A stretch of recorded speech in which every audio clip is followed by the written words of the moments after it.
আগে নিজে বাঁচো, পরে অপরকে বাঁচাও। কিছু মানুষ বলছে এ জন্মে দান করো, সামনের জন্মে পাবে। এরা বোকা, সব কিছু মিলিয়ে দিচ্ছে। আর সেই দান নিয়ে বুদ্ধিমান মানুষরা এ জন্মে তাদের বউ বাচ্চাদের নিয়ে সুখী আছে।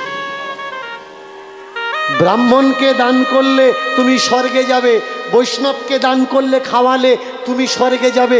কখনো দেখেছো ব্রাহ্মণ কাউকে দান করছে? দেখনি না? তার মানে ওরা জানে স্বর্গ টর্গ বলে কিচ্ছু নেই।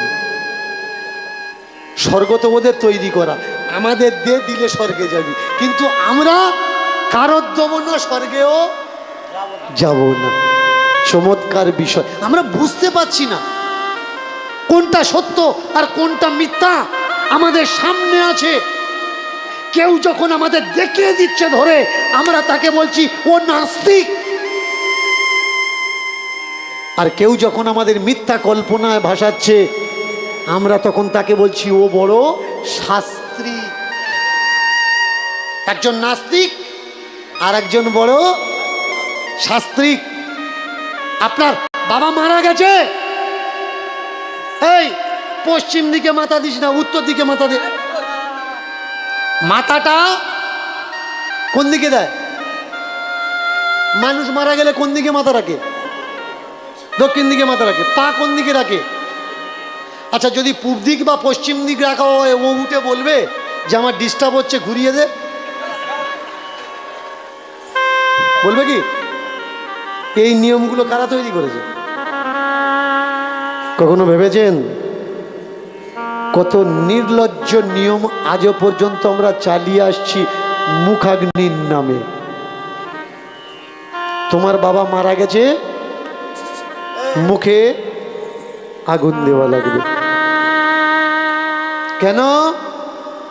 তোমার বাবা জীবনে কৃষ্ণ নাম বলেনি, ওই মুখে হরি কথা বলেনি, ওই মুখে তপস্যা করেনি, জপ তপ করেনি, ওই মুখে আগুন দেওয়ার দরকার।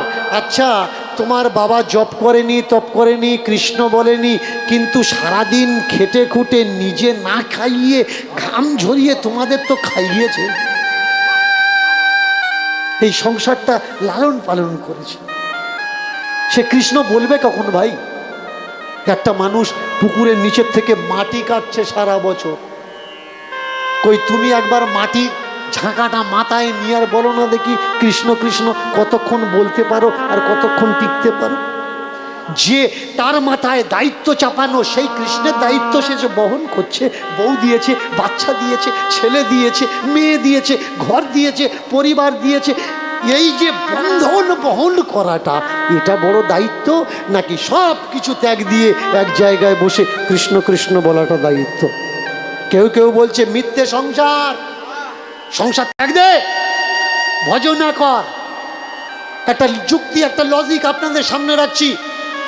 একটা জমিদার, 5 বিঘে জমি, লক্ষ লক্ষ মানুষ সেই জমিতে কাজ করত। আর জমিদার সন্ধ্যার সময় দেখতে আসতো, এসে দেখতো, একদিন দেখতে এসছে, এসে দেখছে মানুষ কাজ করছে, কিন্তু কয়েকশো মানুষ তারা কাজ করছে না, পাড়ের উপরে বসে হাততালি মারছে আর বলছে আমার জমিদারের জয় হোক, জমিদারের জয় হোক, জমিদারের জয় হোক। নায়েব মশাই ডেকে জিজ্ঞাসা করছে, নায়েব মশাই এগুলো কারা? বলে আপনার জমির ক্ষেতের কর্মচারীরা। এরা এই যে কাজ করছে এরা কারা? আর এই যে বসে হাততালি মারছে এরা কারা? ডাক দাও, যারা কাজ করছে এক সাইড করাও, যারা হাততালি মারছে এক সাইড করাও। যারা হাততালি মারছিল তাদের ডেকে বলছে যে তোমরা জমিতে কাজ করতে এসে হাততালি মারছো কেন? বলে আপনার জমিতে কাজ করেই তবে আমাদের রুজি রুটি হয়, আমাদের সংসার চলে। আপনি আমাদের ভগবান, আপনি আমাদের অন্নদাতা, তাই আমরা কাজকর্ম না করে আপনার নাম গুণগান করছি। কারণ আপনি তো অন্ন যোগান, আপনি অন্নদাতা, আপনি সর্বের সর্বা, আপনি খেতে দিলে তবে আমরা খাওয়া পাই। এই জগতে আর কাজ করার মতো অন্য কোনো মালিক নেই, সব জমি তো আপনার। বলুন, ওই জমিটা যদি আপনার হতো, আর আপনার কি লোক দরকার? কাজের লোক দরকার ছিল? না হাতে তালি মেরে আপনার নাম গুণগান করবে এরকম লোক দরকার ছিল। কেউ যদি আপনার জমি খেতে কাজ করতে এসে পাড়ে বসে হাততালি দিয়ে আপনার নাম করে, তার পরের দিন তাকে ডাকবেন না যারা ঘাম ঝরিয়ে আপনার জমিতে কাজ করছে তাদের ডাকবেন? নিশ্চয়ই তাদের ডাকবেন না যারা কর্মবন্ধ দিয়ে হাতে তালি দিয়ে নাম করছে। এর জন্য তো ঠাকুর বলেছে শুধু হাতে তালি দিয়ে নাম নয়, হাতে কাম মুখে নাম। কাম বাদ দিয়ে নাম, ও নাম নাম নয়। যার কাছে যাচ্ছে টাকা পয়সার জন্যে, বুদ্ধিমান যে সে কিছু কিছু করে দেয়, কিন্তু মানুষ কতদিন আর ধার দিতে পারে? একদিন, দুদিন, 3 দিন। প্রথমে ধার ধার ধার, যখন ওই ধার দিতে দিতে বেশি ধার উঠে যায় তখন কিন্তু সম্পর্ক এবার কেটে যায়। যতদিন ধার থাকে না, ভোঁতা থাকে, ততদিন সম্পর্ক থাকে। আর যতদিন ধার দিতে দিতে ধার বেশি হয়ে যাবে গেলে কিন্তু এবার সম্পর্কটা কেটে যাবে, সম্পর্কটা থাকবে না। ও দাদা কিছু দাও না, সেবা দেব, সাধুগুরু বৈষ্ণবের সেবা দেব, দাও কিছু দাও। বলে তোর কেউ বলেছে দেনা করে তুই বৈষ্ণবের সেবা দে? দেনা করে দিচ্ছিস কেন? বলে তাহলে কাজে নাও। কটা রোজ কাজ করবি তুই? তোর গায়ে কিছু আছে কাজ করবি? হবে না রে, হবে না। অবশেষে দেখলো কি, মানুষের সেবা দেওয়ার জন্যে এবার দেখলো চুরি করা লাগবে। চুরি করেও মানুষের সেবা দিচ্ছে। যাকে পায় রাত্রিরে, যাকে পায় তাকে ধরে লুট করে নেয়, কেড়ে নেয়। এই কাটতে কাটতে কাটতে কাটতে একদিন রাত্রে বেরিয়েছে, বেরিয়ে এক বাড়িতে ঢুকেছে, একটা বড় বস্তা নিয়েছে, পিতল কাঁসা ঘটি বাটি সেই বস্তার মধ্যে ঢোকাচ্ছে, বস্তার মধ্যে ঢোকাচ্ছে। আর ছোট্ট ছেলেটা তাদের বাড়ির থেকে তার বাবাকে বলছে, ও বাবা খুটখাট আওয়াজ হচ্ছে, মনে হচ্ছে আমাদের বাড়িতে চোর এসেছে। বাবা বললে শুয়ে পড়, এই দেশে আর অন্য কোনো চোর নেই, একজন চোর আছে, তার নাম হরিপাল। ও তো চুরি করে সাধু সেবা দেওয়ার জন্যে, মানুষ সেবা দেওয়ার জন্যে, বৈষ্ণব সেবা দেওয়ার জন্যে, ব্রাহ্মণ সেবা দেওয়ার জন্যে, কিন্তু ও তো কোনো সাধুর বাড়িতে চুরি করে না। তুই শুয়ে পড় আর গোবিন্দকে ডাক। চুরি করতে করতে ছেলেকে বলছে ভজন কীর্তন করো বাবা, আর বাবা ছেলেকে বলছে যে চুরি করতে এসছে ও হরিপাল ছাড়া আর কেউ নয়। আর হরিপাল কখনো বাবাজিদের বাড়ি চুরি করে না। চমৎকার। বস্তার মধ্যে যে পিতল কাঁসাগুলো রেখেছিল, পিতল কাঁসাগুলো বের করে বের করে বের করে রেখে দিচ্ছে। রেখে দিয়ে বাড়িতে এসছে, বাড়িতে এসে বউকে জিজ্ঞাসা করছে, কি গো, কি আমি যেই সাধু সেবা দেবো, বৈষ্ণব সেবা দেবো, ব্রাহ্মণ সেবা দেবো, তুমি জানো আমি কি করি? আমার যা ছিল এতদিন তো দিয়েছি, দেনা করেছি, দিয়েছি, এখন আর কেউ দেনা দিতে চায় না। এবারে কি করছি জানো? চুরি করছি। তা এই যে আমি চুরি করছি, এটা আমার উচিত হচ্ছে কি উচিত হচ্ছে না? আপনারা বলুন।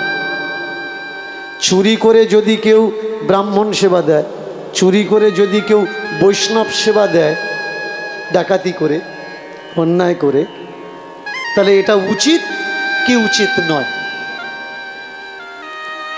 বউ বলছে ওটা আমার থেকে যারা ভালো শাস্ত্রী তারা বলতে পারবে যে চুরি করে ব্রাহ্মণ সেবা দেওয়া উচিত কি বৈষ্ণব সেবা দেওয়া উচিত।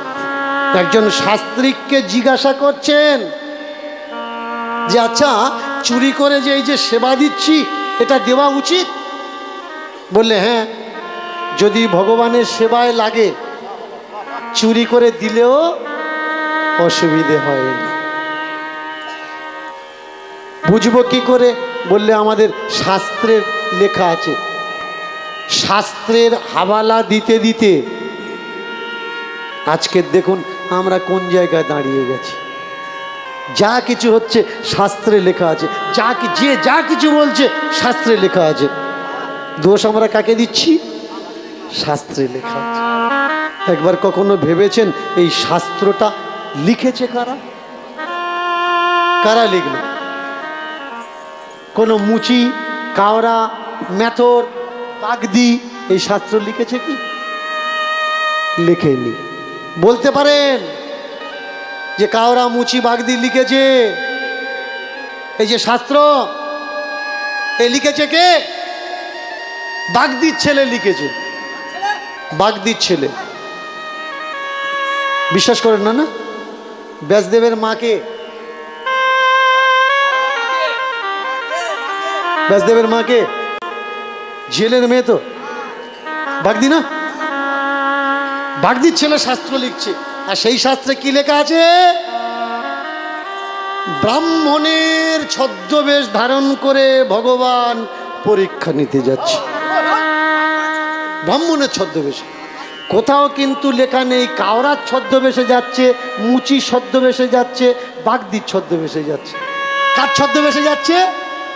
ব্রাহ্মণের ছদ্মবেশে যাচ্ছে। ব্রাহ্মণের ছদ্মবেশে এসে একাদশীর পরের দিন কর্ণকে বলছে, কর্ণ তোর বাড়িতে একাদশীর ব্রত ভাঙবো, আমি দুটো খাওয়া দাওয়া করব, খাওয়া দাওয়ার ব্যবস্থা কর, আমি সেবা দেবো। কি সেবা করবেন? বললে তোর ছেলের মাথাটা কেটে নিয়ে আয় করার দিয়ে, তবে তুই আর তোর বউ কাটবি, তোর ছেলে কান্নাকালি করলে হবে। বলুন, কেউ যদি আপনার বাড়িতে এসে বলে তোর ছেলের মাথা কেটে চাটনি করে দে খাবো, তার মাথা থাকবে তো? তার মাথা থাকবে? থাকবে না। তবুও তার মাথা ঠিক থাকলো কেন? কারণ ও তো ব্রাহ্মণ। শুধু তাই নয়, স্বামী ভিক্ষা করতে গেছে, বউ বাড়িতে আছে, ব্রহ্মা, বিষ্ণু, মহেশ্বর তিনজনে ব্রাহ্মণের ছদ্মবেশে এসছে। এসে বলছে সেবা দেবো, ভিক্ষে করে এনেছে দোকানদারের কাছ থেকে সেবা দেওয়ার জন্য। বললে খেতে পারি, আগে দুধ খাবো, আগে দুধ খাবো। বলো তো দেখি, বাড়িতে পুরুষ মানুষ নেই, বাড়িতে মেয়ে ছেলে আছে, বউ আছে। কোনো ভিখারি গিয়ে যদি বলে তোমার হাতে খেতে পারি, আগে দুধ খেতে দিতে হবে। ও আগে দুধ খাবে না আগে মার খাবে? কেন? শাস্ত্রে লেখা আছে। তার মানে শাস্ত্রে এইসব কথা লিখে আপনাকে কি বোঝাতে চাইলো? কোন ব্রাহ্মণ যদি আপনার বাড়িতে এসে আপনার ছেলের মাথাও চায়, আপনাকে দিয়ে দেওয়া লাগবে, কারণ হতে পারে ও ভগবান। ব্রাহ্মণ ভগবান, আপনি না বলতে পারবেন না। কেন ভাই? এই শাস্ত্রের আড়ালে এত বড় চক্রান্ত চলছে, আমরা তো কেউ বুঝতে পারছি না। আজকে তাকিয়ে দেখুন, কোথাও তো এমন বলা হলো না যে নিজ কোনো সম্প্রদায় ভুক্ত হয়ে সে গিয়ে কোনো ভক্তকে পরীক্ষা নিয়েছে, নেয়নি। প্রতিবারে প্রতি গ্রন্থের হাওয়ালা দিয়ে ব্রাহ্মণকে বড় করা হলো। ব্রাহ্মণ যদি কোনো গুণ নাও থাকে তবুও সে পূজনীয়। আর নিচ শূদ্র জাতি সে যদি উচ্চ শিক্ষিত হয় তবু সে পূজনীয়। আজকে দেখুন চমৎকারটা কোন জায়গায়? চমৎকার হলো একটা জাতিকে বারবার করে বড় করা হচ্ছে, আর বাকি সমস্ত মানুষকে জাতির হাওয়ালা দিয়ে তাদেরকে নীচ করে রাখা হচ্ছে, তাদেরকে নীচ, তুই নীচ, তুই উমুক জাত, তুই তুমুক জাত। ৩৫০০-এর উপরে কাস্ট ভেঙে দেওয়া হলো আমাদের। বলুন তো, একটা লাঠির বোঝা সহজে ভাঙা যাবে? যাবে না। আর ওই লাঠিগুলো যদি একটা আলাদা আলাদা করে রাখা হয়, যে কেউ একটা একটা করে ভেঙে দিতে পারবে। আমরা ঐক্য নয় কেন? আমরা প্রত্যেকে আলাদা হয়ে আছি। জাত কতটা? অনেকে মনে করেন জাত 4টে, ব্রাহ্মণ, ক্ষত্রিয়, বৈশ্য, শূদ্র। কিন্তু জাত 4টে নয়, জাত হলো 6টা। শুধু প্যাথেট চলছে। জাত হলো 6টা জাত: ব্রাহ্মণ, ক্ষত্রিয়, বৈশ্য, শূদ্র। আর তার নিম্নে কি? অনুত্তেজ। আর এই অনুত্তেজের থেকে সব থেকে নির্যাতকে, সব থেকে নির্যাত হলো নারী। সব থেকে নির্যাত কি বললাম মা? মেয়ে ছেলে। এর জন্য একটা প্রবাদ আছে, মেয়ে ছেলের পায়ে পায়ে কি দোষ। নারীর যদি পায়ে পায়ে দোষ থাকে, বলুন স্বর্গ কোথায়? নারীর পায়ে, মায়ের পায়ে। মায়ের পায়ে যদি স্বর্গ থাকে, তাহলে মা তো মেয়ে ছেলে, সেই নারীর পায়ে পায়ে দোষ কি করে হয়? হতে পারে? আগে বোঝা লাগবে। প্রতিবারে, প্রতি যুগে, প্রতি সময়ে শাস্ত্রের হাবালা দিয়ে কিভাবে আমাদের সমাজকে শোষণ করা হচ্ছে। আপনি একটা পূজা করবেন, ঠাকুরটা কার? আপনার। ঠাকুর তৈরি করেছে কে? আপনাদের ভেতরের কেউ একজন। পূজাটা কে করবে? আপনি করবেন? আপনি পারবেন না, ওদেরকে ডাকা লাগবে। বলুন মা, এই যে আমরা করলাম সরস্বতী পূজা, তার আগে কি করলাম? মা কালী পূজা, তাই তো? মা কালী, মায়ের একটু জোর করে বলবেন, মা কালী কি রঙের কাপড় পরে? কোন পার? সাদা কাপড়, লাল পেড়ে, হ্যাঁ আলতা পেড়ে। জোরে বলুন, মাথা নাড়লে হবে না তো, বড় লাগবে। মা কালী নো কাপড় পরে, নো কাপড়। মা কালী কাপড় পরে? মা কালী কাপড় পরে না, মা কালী নো কাপড় পরে। তাহলে বলুন, যারা মা কালীর পুজো করছে, ফর্দের প্রথমে মা কালীর পূজার নামে লিখে দেওয়া হচ্ছে মায়ের জন্য একখানা শাড়ি লাগবে। মা কালী, বলুন, মা আমাদের মা তো? মা আমাদের মা। তাহলে মা কালী পূজায় যে কাপড়খানা লেখা হয়, সেই কাপড়খানা মাকে না পরিয়ে এক পদের মানুষ পূজার শেষে কাপড়খানা ব্যাগে ঢুকিয়ে নিয়ে চলে যায়। কখনো জিজ্ঞাসা করেছেন মায়ের নামে আনা কাপড় মাকে না পরিয়ে ব্যাগে করে নিয়ে চলে যাচ্ছেন কেন? জিজ্ঞাসা করেছেন? করেননি। কেন করেননি? কারণ মাই আপনার মা নয়।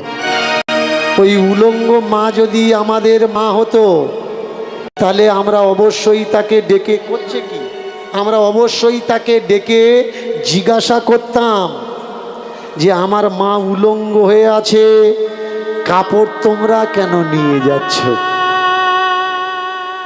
মাকে কাপড় পরানো হয়।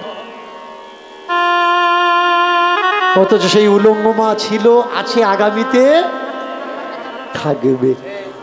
আমরা পূজা করছি কাকে? মাটির মাকে। আমরা পূজা করছি কাকে? খড়ের মাকে। আমরা পূজা করছি কাকে? পটর দেওয়া মাকে। আমরা পূজা করছি কাকে? কাল্পনিক মাকে। বলুন তো,